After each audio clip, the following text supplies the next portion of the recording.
Cuando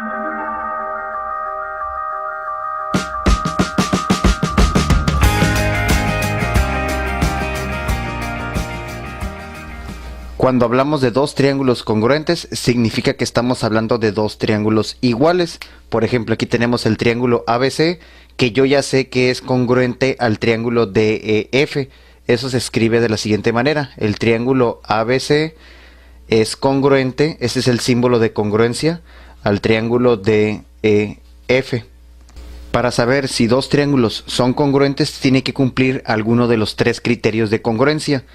El primero de ellos es el lado, lado, lado. Es decir, si tú tienes dos triángulos, vamos a poner este con este, y descubres que existe un lado que es igual al otro, y que este es igual a otro, y que el tercer lado también es igual al otro, por lo tanto estás hablando de dos triángulos que son congruentes o iguales porque cumplieron este criterio.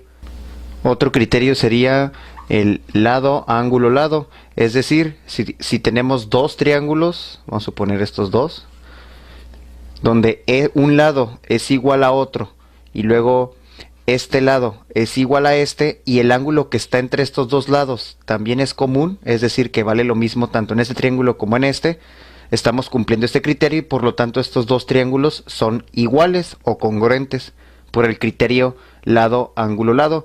Tiene que tener esta secuencia. El ángulo debe estar entre los dos lados en los dos triángulos.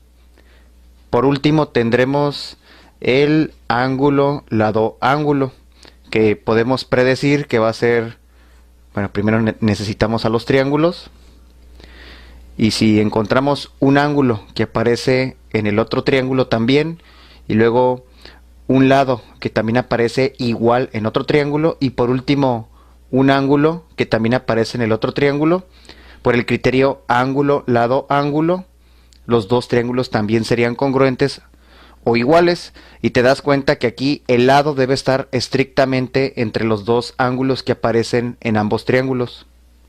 Entonces, para demostrar que dos triángulos son congruentes, tiene que cumplir alguno de estos criterios, no tiene que cumplir los tres, con que uno cumpla es suficiente. Y ya para escribir cómo un triángulo es congruente a otro, recuerden que se utiliza este símbolo.